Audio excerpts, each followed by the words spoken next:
So, hello viewers, welcome back to Asman's Recommend. যেভাবে হোক আমাদের আবার দেখা হয়ে গেল একটা নতুন ভিডিওর মধ্যে, এবং আজকের ভিডিওটার মধ্যে আমরা নতুন কিছু না, জাস্ট যে গত ভিডিওতে আমরা যে এলইডি কন্ট্রোলিং সিস্টেমটা যে দেখাইছি, সেই কন্ট্রোলিং সিস্টেমটাকে আমরা আরেকটু আপডেট আরেকটু সুন্দরভাবে করার জন্য রয়েছে।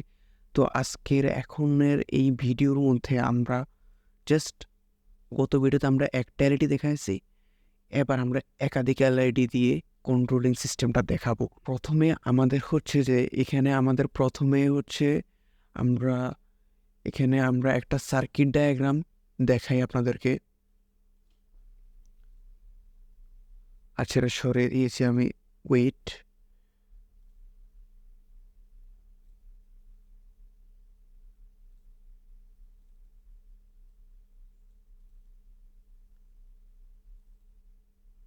আমরা এই সার্কিট ডায়াগ্রাম অনুযায়ী সার্কিটটা করব। এখানে কি করছি, এখানে আমরা মূলত হচ্ছে যে 3টে এলইডি নিছি, যেটা আপনারা ভিডিওর মধ্যেও দেখতে পারতেছেন যে এখানে 3টে এলইডি নিছি, এবং 3টার সাথে আমরা রেজিস্টর ইউজ করছি পজিটিভ প্রান্তের সাথে, কারণ আমরা জানি পজিটিভ প্রান্তের সাথে সাধারণত রেজিস্টর ইউজ করা হয়ে থাকে। তো সেই জন্য আমরা পজিটিভ প্রান্তের সাথে রেজিস্টর ইউজ করেছি, এবং প্রত্যেকটা প্রথম যে লাইট সেটা ইউজ করেছি ডিজিটাল পিন 13-র সাথে, তারপরটা ডিজিটাল 12, তারপরটা ডিজিটাল 11, এবং প্রত্যেকটা গ্রাউন্ড পিন এক করে দিছি, করে গ্রাউন্ডের সাথে লাগিয়ে দিছি। এবং এটার মধ্যে সুবিধা হলো কি, যে প্রত্যেকটা গ্রাউন্ডও এক থাকলো, শর্ট করে দিলাম, তাড়াতাড়িও হয়ে গেল, এবং এই আর কি। এভাবে সার্কিট ডায়াগ্রামটা বেসিক একটা সার্কিট ডায়াগ্রাম।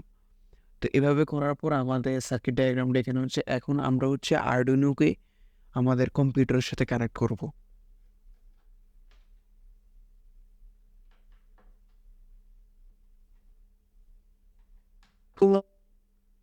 হ্যাঁ, কম্পিউটারের সাথে কানেক্ট করছে, এবং আপনারা দেখতে পারতেছেন আমাদের গত যে ভিডিওটা রয়েছিল, সেই ভিডিওটার মধ্যে আমরা যে প্রোগ্রাম করেছিলাম, সেই প্রোগ্রামটার কোড এখন চলতেছে। এখন আমরা কি করব, পাশাপাশি অন্য এলইডিগুলোকেও কন্ট্রোল করার চেষ্টা করব। কিভাবে সেটাই করি। ওকে, এখানে আমরা আমাদের আরডুইনো আইডি ওপেন করলাম আমি গত কোডটা সহ, এবং এখানে কি করি, আমি এটা একটু ছোটো করি। এখন একটা জিনিস আমি একটু বলি, আপনারা যারা সি প্রোগ্রামিং পারেন তারা জানেন যে ভেরিয়েবল কীভাবে সৃষ্টি করতে হয়। তো আমরা এখানে একটা ভেরিয়েবল সৃষ্টি করে দেখেন 13, কিন্তু আমরা প্রত্যেকবার এখানে মনে করেন আরও এখানে ছোট প্রজেক্ট দেখে হয়তো এটা 11 লাইন 12 লাইনে শেষ হয়ে গেছে। আমাদের যখন আরও বড় কোড লিখতে হবে, তখন হয়তো বা আপনারা প্রত্যেক জায়গাতে 13 লেখার একটা টাফ। তো আমরা এখানে একটা ভেরিয়েবল ক্রিয়েট করবো, ভেরিয়েবলের মধ্যে আমরা 13 স্টোর করবো, এবং প্রত্যেক জায়গাতে এলইডি 1 এভাবে করবো। তো আমরা একটা ইন্টিজার নিলাম, এলইডি 1 নামে একটা ভেরিয়েবল দিলাম, এবং এটার ভিতরে 13 দিলাম, এবং এই সেমিকোলন। এবার আমরা এই এলইডি 1টাই প্রত্যেক জায়গাতে আমরা পেস্ট করে দিব, তাহলে আমাদের বুঝতে সুবিধা হবে। এবার দেখেন, এটা যদি আমি আপলোড করি, সরি, আমি পোর্টে দেখেন এই একটা ইরর আসছে, ভালো ছিল আসছে।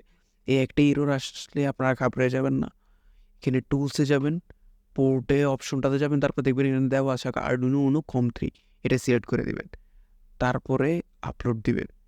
এই যে আপলোড হয়ে গেল। এখন দেখেন চেঞ্জ হবে না, কোনো কার সাথে চেঞ্জ হবে না, কারণ আমরা সেম কোডটাই জাস্ট ডিলে সব কিছু সেম দেওয়া, জাস্ট আমরা এলইডি লেখাগুলো চেঞ্জ করে দিছি। ওকে ওকে তো এখন আমরা আরও 2টা ভেরিয়েবল নিব, এলইডি 2, এলইডি 3 করে, এবং সেগুলোরও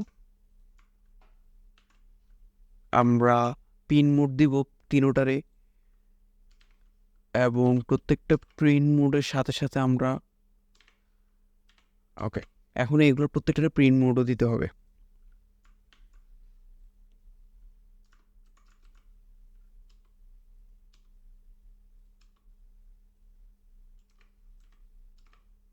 ওকে, এখন 3টে এলইডি ডিফাইন করলাম, 3টা পিন মোড দিলাম। এখন যদি আমি চাইতেছি 3টা লাইট একসাথে জ্বলবে, জাস্ট এখানে কপি করলাম, এটা বসে দিলাম। এখানে এগুলা দেখেন 3টা লাইট একসাথে জ্বলবে, অর্থাৎ এখানে কি করলাম আমি, এখন যে ডিজিটাল লাইট দিলাম, 3টা লাইট 3টা লাইট একসাথে হাই হয়েছে, অর্থাৎ 3টা লাইট একসাথে হাই হয়েছে এবং 1 সেকেন্ড হাই থাকবে, তারপর আবার 3টা একসাথে অফ হবে এবং 1 সেকেন্ড অফ থাকবে।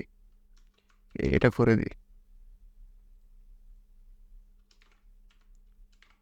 এবার দেখেন এই কোডটা তো বুঝলেন আশা করি। এখানে নর্মালি আবার যদি ওভারভিউ করি, 3টা এলইডির পিন নাম্বার ডিফাইন করলাম, তারপরে 3টার আউটপুট বললাম, তারপরে এখানে কি করলাম, 3টাকে একসাথে হাই করলাম 1 সেকেন্ডের জন্য, আবার 1 সেকেন্ডের জন্য অফ করলাম, এই আপলোড দিলাম। এখন দেখেন, আচ্ছা সরি, এখানে একটা মিস্টেক হচ্ছে, আমি এখানে পিনটা ঠিক মতো ব্রেডবোর্ডে বসাইনি।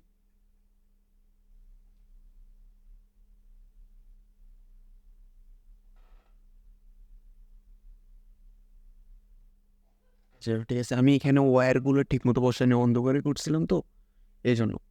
আপনারা দেখেন এখন 3টা লাইটে জ্বলতেছে। তো কি হচ্ছে, এখানে এই যে 3টা লাইট একসাথে হাই হয়েছে, একসাথে লো হয়েছে। এবার যদি আপনি যদি চান যে প্রথম এটা জ্বলবে, তারপরে 1 সেকেন্ড পরে এটা জ্বলবে, তারপরে 3 নাম্বারটা 1 সেকেন্ড পরে জ্বলবে, এইভাবেও করতে পারেন। হ্যাঁ, এখানে কি হলো, 1 সেকেন্ড পরে প্রথমে এই এলইডি লাইট 1 নাম্বারটা জ্বলবে, অর্থাৎ সাদা, তারপরে নীল, ওইটা জ্বলার 1 সেকেন্ড পরে নীলটা জ্বলবে, তারপরে জ্বলার 1 সেকেন্ড পরে সবুজটা জ্বলবে, তারপরে একসাথে 3টা অফ হয়ে যাবে 1 সেকেন্ডের জন্য। দিয়ে দিলাম।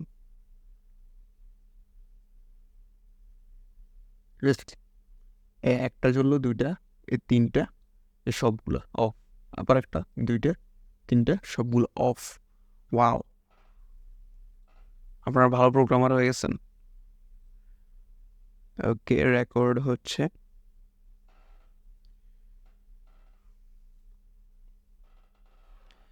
এখন আপনারাও চান যে একটা একটা করে লাইট অফ হতে, তাহলে ওইটাও করা যাবে। এবার এখানে যদি পুরো কোডটার উপর বলি, প্রথমে এখন সিরিয়াল ওয়াইজে দেখবেন, সবসময় আপনি কোড যখন লিখবেন তখন সিরিয়াল ওয়াইজে দেখবেন যে প্রথম লাইনটাতে কী, তারপরে লাইনটা কী, তারপরে লাইনটা কী, এভাবে লেখা হলে আর্ডুইনো কিন্তু এমন না যে আমরা যে করি, যেমন এখানে আমরা একটা উইন্ডো ওপেন করছি, এভাবে একটা ওপেন করছি, এভাবে মাল্টিটাস্কিং করতেছি, এদিকে এদিকে এটা কাজ করতেছি, এদিকে আমার চ্যানেলে যাচ্ছি। হ্যাঁ, এরকম মাল্টিটাস্কিং যে কাজটা, এই কাজটা হচ্ছে আর্ডুইনো দিয়ে হয় না। আর্ডুইনো হচ্ছে সিরিয়াল ওয়াইজে দেখে। তো প্রথমে হচ্ছে আর্ডুইনো এখানে এই লাইনটা দেখবে, তারপরে সে এটা দেখবে। সে আর্ডুইনো যখন এই লাইনে আসবে তখন সে জানে না পরে কি, এই লাইনটা কাজ করে দেওয়ার পরে সে এই লাইনটাতে যাবে, তারপরে এই লাইনে আসবে, এবার সিরিয়াল হয়ে। তো এখানে প্রথমে কি হচ্ছে, একটা এলইডি লাইট জ্বলবে, তারপরে 1 সেকেন্ড জ্বলে থাকবে, তারপরে আবার এলইডি লাইট 2 জ্বলবে, 1 সেকেন্ড জ্বলে থাকবে, 3 জ্বলবে, 1 সেকেন্ড জ্বলে থাকবে, তারপরে এলইডি লাইট 1 অফ হবে 1 সেকেন্ডের জন্য, 2 হবে 1 সেকেন্ডের জন্য, 3 হবে 1 সেকেন্ডের জন্য। তো এটা আপলোড করে দিলাম। এবার দেখেন কি হয়, 1 জ্বলছে, 2 জ্বলছে, 3 জ্বলছে, 1 অফ হয়েছে, 2 অফ হয়েছে, 3 অফ হয়েছে। ওয়াও! তো দেখলেনই কীভাবে আমরা অনেকগুলো এলইডি লাইট একসাথে কন্ট্রোল করতে পারি, এবং এটার জন্য আপনাদেরকে কোনো টাফ কোডিং করতে হচ্ছে না। অনেক ইজিতেই আপনারা এই কোডিংটা করে ফেলতে পারছেন। আশা করি আপনারা এইভাবে অনেকগুলোই করতে পারবেন প্রজেক্ট, এবং অনেকগুলো এলইডি লাইট একসাথে কন্ট্রোল করতে পারবেন।